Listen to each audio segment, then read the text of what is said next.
wa ta'ala taysira ma ta'assar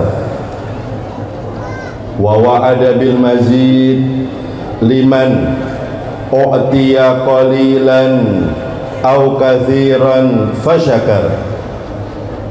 Wassalatu wassalamu ala sayyidina wa habibina wa syafi'ina wa nuri qulubina Muhammad nuril anwar wa sirril adhar al-habib alladhi qala ba'du wasifihi ka'anna wajhahu qit'atu qamar faqala ba'duhum bal adwa'u minal qamar. Allahumma salli wa sallim wa barik alaihi wa ala alihi wa sahbihi al-mayaminil ghurar, amma ba'd.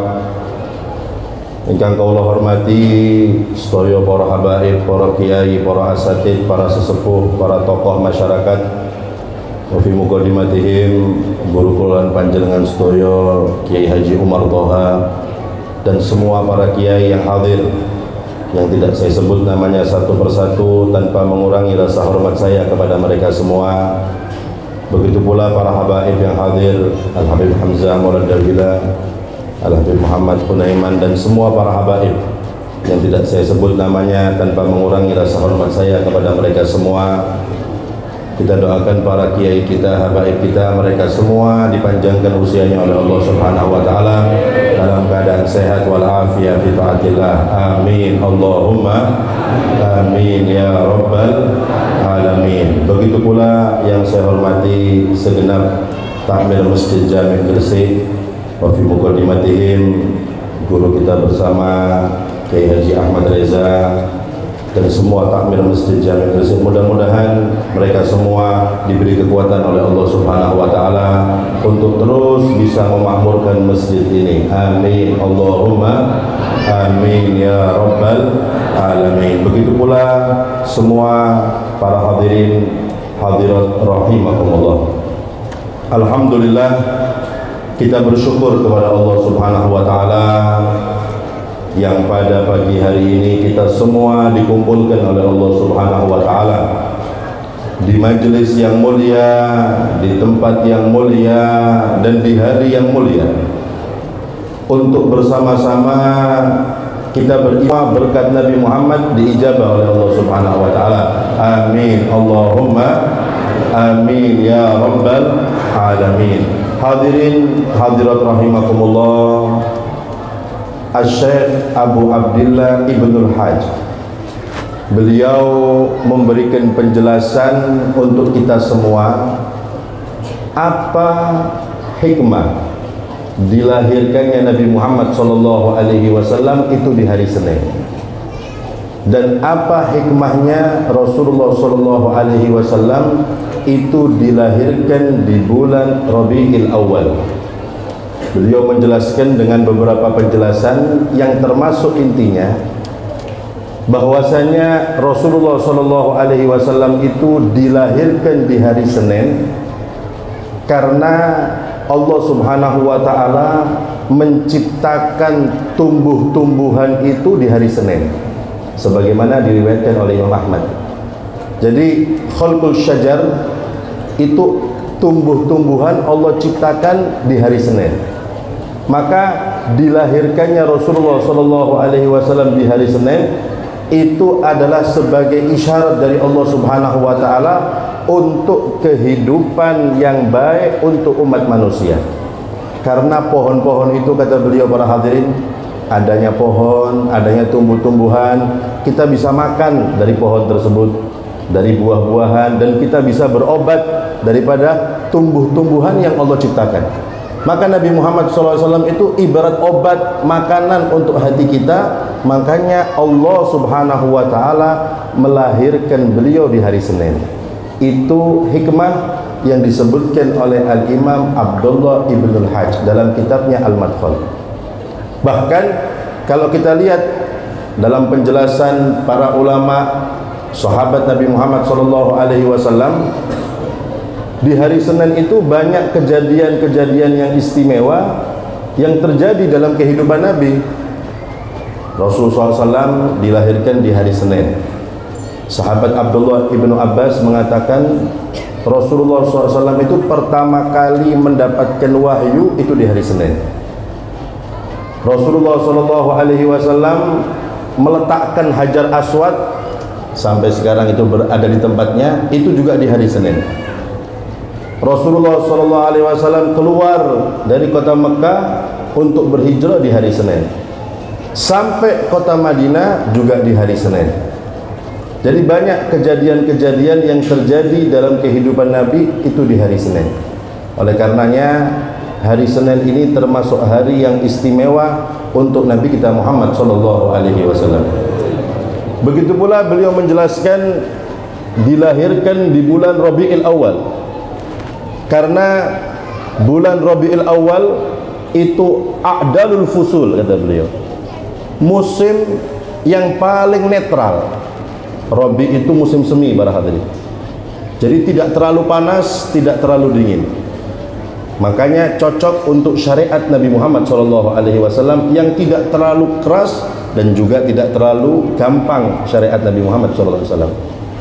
Dan beliau mengatakan musim semi itu waktu tumbuh-tumbuhan itu berkembang, waktunya bumi mengeluarkan daripada tumbuh-tumbuhan, mekarnya bunga. Maka itu isyarat dari Allah Subhanahu wa Ta'ala tentang tampaknya kemuliaan Nabi Muhammad SAW.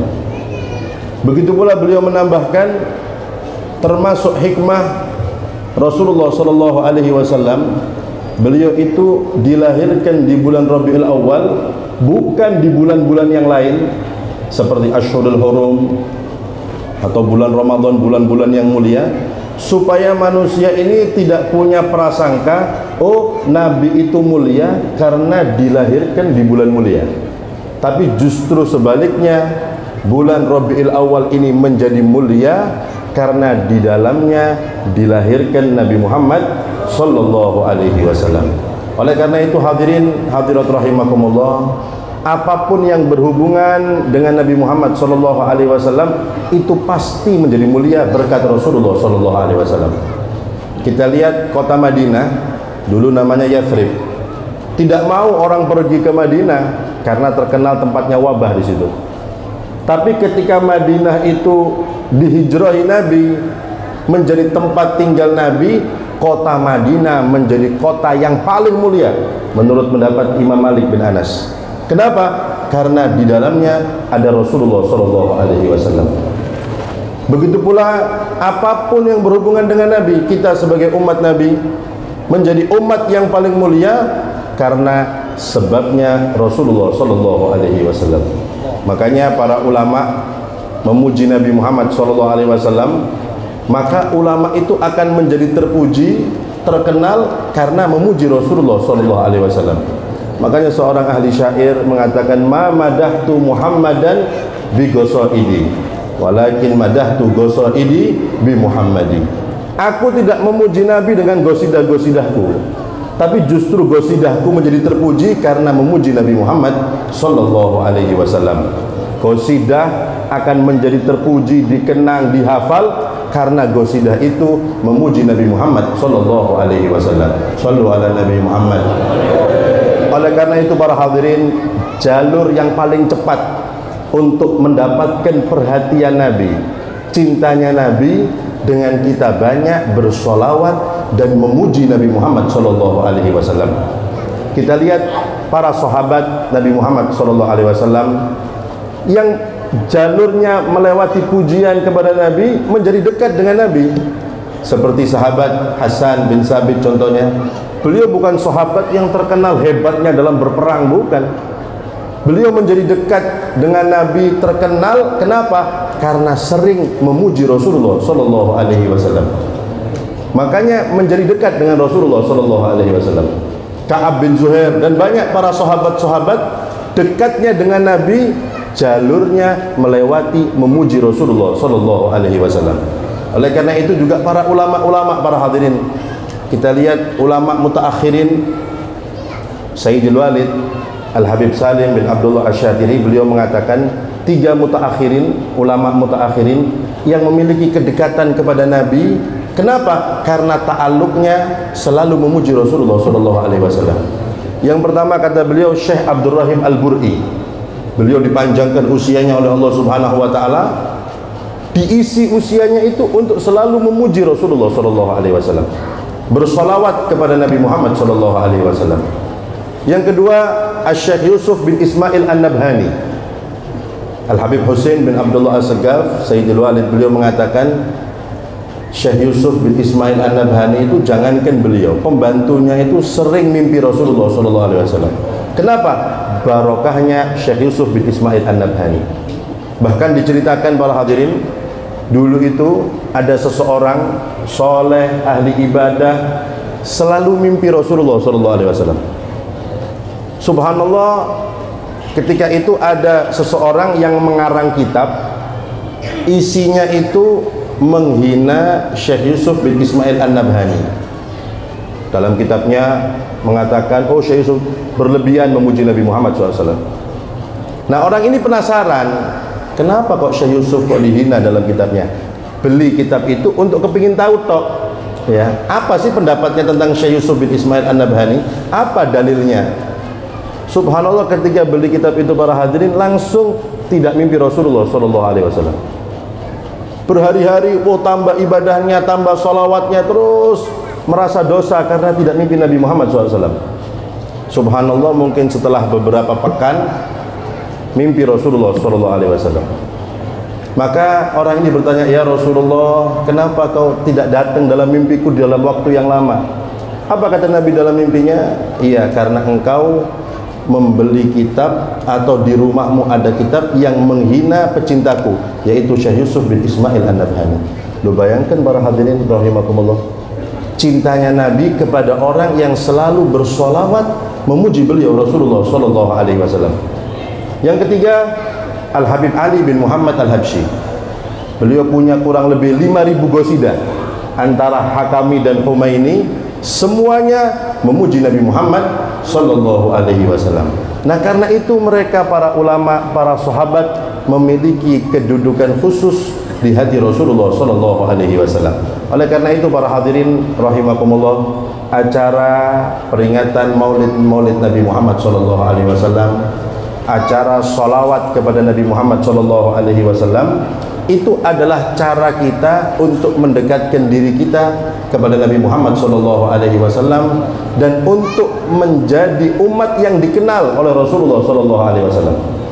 Banyak sholawat, banyak memuji Nabi, itu cara cepat untuk kita dikenal oleh Rasulullah sallallahu alaihi wasallam.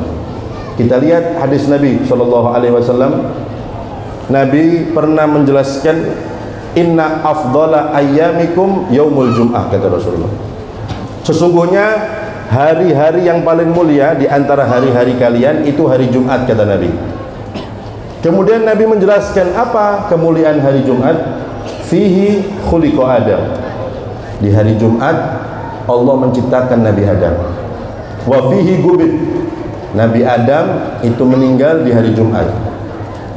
Wa fihi nafkhah. Nanti hari kiamat, kata Nabi, terjadi di hari Jumat. Setelah manusia itu dimatikan semua, dibangkitkan lagi juga di hari Jumat, kata Rasulullah. Maka pesan Nabi, fa'akthiru alayya minas sholati fi. Maka di hari itu, kata Rasulullah SAW, perbanyaklah bersolawat kepadaku, kata Rasulullah. Kenapa Nabi memerintahkan kita supaya banyak bersolawat? Fa inna sholatakum alayya ma'rudatun, kata Rasulullah. Karena solawat kalian kepadaku nanti akan disampaikan kepadaku.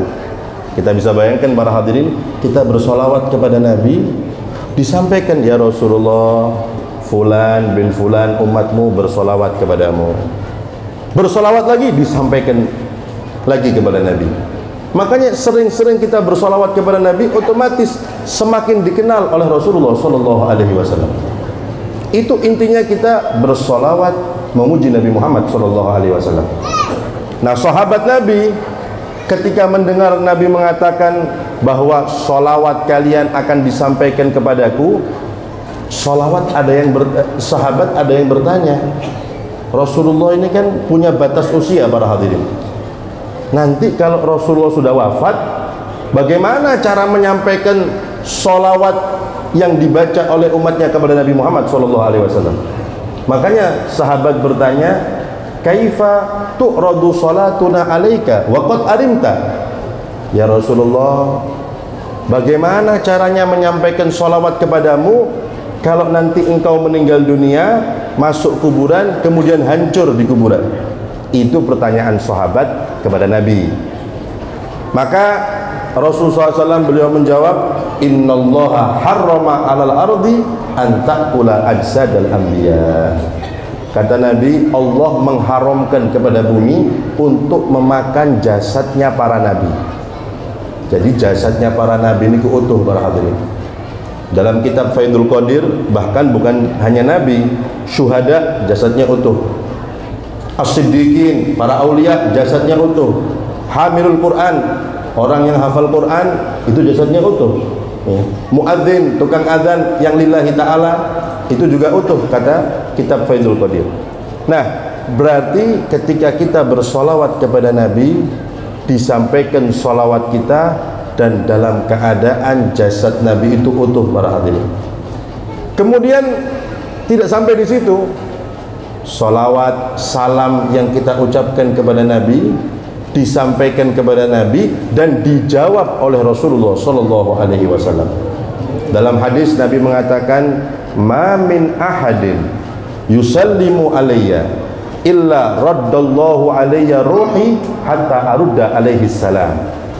Kata Nabi, tidak ada seseorang yang mengucap salam kepadaku kecuali Allah mengembalikan ruhku kepadaku sehingga aku menjawab salamnya. Jadi kita bersolawat, mengucap salam, itu dibalas oleh Nabi ruhan wa jasadan. Ruhnya dikembalikan, jasadnya utuh, para hadirin.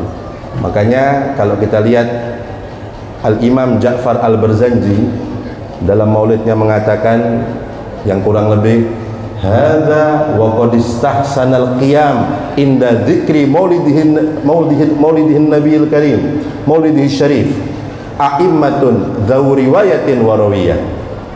Kata Imam Ja'far Al-Barzanji, dianggap baik seseorang itu berdiri ketika pembacaan maulid Nabi Muhammad SAW. Seperti tadi kita mahalul qiyam, kita bersolawat, mengucap salam kepada Nabi. Kenapa? Karena memang akan dijawab oleh Nabi ruhan wa jasadan. Makanya dianjurkan kita untuk berdiri ketika membaca maulid Nabi Muhammad SAW. Siapa yang berpendapat seperti ini? A'immatun dzawu riwayatin wa rawiyah, kata beliau. Ulama-ulama yang mempunyai keilmuan yang luar biasa, pemahaman yang luas, yang memerintahkan kita untuk kita berdiri ketika pembacaan maulid Nabi Muhammad SAW. Fatuba liman kana taqdimuhu sallallahu alaihi wasallam ghayata maramihi wa marma. Kata beliau, alangkah beruntungnya seseorang yang puncak keinginannya itu betul-betul menghormat Nabi Muhammad SAW. Mudah-mudahan kita semua termasuk orang-orang yang selalu menghormati Nabi, memuliakan Nabi, memuji Nabi Muhammad SAW. Sallu ala Nabi Muhammad. Hadirin hadirat rahimakumullah, bahkan bukan untuk diri kita saja, faedah kita bersolawat kepada Nabi, kita memperingati maulid Nabi Muhammad SAW, manfaatnya itu akan mengalir untuk orang yang ada di sekeliling kita. Tadi dibacakan oleh guru kita bersama, Kiai Haji Umar Toha, yang intinya dalam kitab Maulid Syariful Anam, seseorang yang membuat maulid Nabi Muhammad SAW di Mesir, kebetulan punya tetangga orang Yahudi, ya. Orang Yahudi ini penasaran, tanya sama suaminya, itu tetangga kita orang Muslim itu kenapa sih kalau di bulan Rabiul Awal ini mereka kok bikin makanan, mereka menghias mungkin rumahnya, ada apa? Dijawab sama suaminya, oh itu mereka merayakan peringatan hari kelahiran nabinya. Mereka mengira nabinya lahir di hari itu, makanya mereka memuliakan, mengagungkan, mengistimewakan. Sehingga perempuan ini merasa penasaran dengan sosok Nabi Muhammad SAW, kok sampai dimuliakan, diagungkan seperti itu, ya. Malam harinya mimpi Rasulullah sallallahu alaihi wasallam. Beliau mimpi, perempuan ini mimpi ada rumah yang dikerumuni oleh orang-orang yang banyak, dan di situ ada orang yang tampan, ganteng, sempurna, yaitu Rasulullah sallallahu alaihi wasallam. Singkat cerita, intinya perempuan itu minta izin, boleh tidak saya ketemu sama orang yang di situ, yaitu Rasulullah SAW. Oh boleh. Ketika bertemu dengan Nabi Muhammad SAW, dijawab panggilan daripada perempuan ini mengatakan, wahai Muhammad, saya kan bukan daripada umatmu, bahkan dari musuhmu Yahudi, ya. Kenapa engkau kok mau menjawab panggilanku, menemuiku? Maka Nabi mengatakan dalam mimpinya, karena aku mengetahui Allah telah memberikan hidayah kepadamu. Subhanallah, para hadirin, kita lihat orang Yahudi masuk Islam gara-gara apa? Peringatan Maulid Nabi Muhammad SAW. Makanya kapan kita ini bikin maulid? Di desa kita, membawa keamanan untuk desa kita. Jangankan yang fasik, orang kafir bisa masuk Islam. Berkat apa? Berkat kita memuliakan, mengagungkan hari kelahiran Nabi Muhammad SAW. Subhanallah, di malam itu perempuan tadi langsung masuk Islam, ya. Karena apa? Karena melihat Rasulullah SAW dan bagaimana umat Nabi memuliakan kelahiran Rasulullah SAW.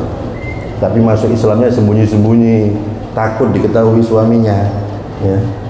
Keesokan harinya ngumpulkan semua hartanya, saya mau bikin maulid. Bayangkan, orang Yahudi baru masuk Islam bikin maulid, Pak. Kadang-kadang umat Nabi puluhan tahun nggak pernah bikin maulid, nggak hadir bisa kadang-kadang, ya. Ini baru masuk Islam malamnya, besoknya sudah bikin maulid, mengumpulkan hartanya untuk menghormati hari kelahiran Nabi Muhammad SAW. Ternyata ketika sedang mengumpulkan, dia lihat suaminya menyiapkan makanan juga. Bingung ini, kok melok-melok ini, ya. Tanya, kenapa kau kok bikin apa wahai suamimu? Wahai suamiku, saya lagi ingin membuat perayaan maulid yang tadi malam kamu masuk Islam di tangannya, ya. Ternyata suaminya masuk Islam juga. Kok bisa kamu seperti itu? Bagaimana ceritanya? Singkat cerita, setelah kamu masuk Islam, saya masuk Islam, ya. Jadi sama-sama didatangi atau bermimpi Rasulullah SAW. Bukan cuma istrinya, suami istri masuk Islam, para hadirin. Karena bukan hanya orang kafir biasa, Yahudi ini, ya. Maka para hadirin hadirat rahimakumullah, kita harus meyakini bahwasanya peringatan Maulid Nabi Muhammad SAW itu faedahnya untuk diri kita dan juga orang-orang yang ada di sekeliling kita. Semakin kita memuliakan Nabi, mengagungkan Nabi Muhammad SAW, otomatis semakin besar rahmat, barokah, pemberian yang Allah berikan kepada kita, barokahnya Rasulullah SAW. Oleh karena itu, mudah-mudahan kita minta kepada Allah Subhanahu Wa Taala, sebagaimana kita berkumpul di tempat yang mulia ini, di hari yang mulia ini, memuji Nabi, bersolawat kepada Nabi, mengagungkan Nabi Muhammad SAW, kelak di akhirat kita semua berkumpul dengan Nabi Muhammad SAW. Kita semua mendapatkan syafaat Nabi Muhammad SAW, dan mudah-mudahan tidak bangun dari majelis ini kecuali kejelekan-kejelekan kita semua diganti dengan kebaikan oleh Allah Subhanahu Wa Taala. Yang sakit di antara kita disembuhkan oleh Allah Subhanahu Wa Taala, yang susah digampangkan oleh Allah Subhanahu Wa Taala. Anak-anak kita semua dijadikan anak-anak yang soleh dan solehah, anak-anak yang berjalan di jalan Nabi Muhammad, anak-anak yang bisa kita banggakan di hadapan Nabi Muhammad SAW. Dan mudah-mudahan masjid Jami' ini dimakmurkan oleh Allah Subhanahu Wa Taala, makmur dengan ilmu agamanya, makmur dengan Al-Qur'annya, makmur dengan ibadahnya, makmur dengan sholawatannya, makmur juga dengan rezekinya. Amin Allahumma amin ya rabbal alamin. Dan mudah-mudahan kelak di akhirat kita semua mendapatkan syafaat Nabi Muhammad SAW. Kita dapat minum telaga dari tangan Nabi Muhammad SAW ketika melewati sirat, dituntun oleh Rasulullah SAW, dan di surga kita semua dikumpulkan dengan Nabi Muhammad SAW. Amin Allahumma amin ya rabbal alamin. Kurang lebihnya saya mohon maaf. Wabillahi taufiq wal hidayah. Wassalamualaikum warahmatullahi wabarakatuh.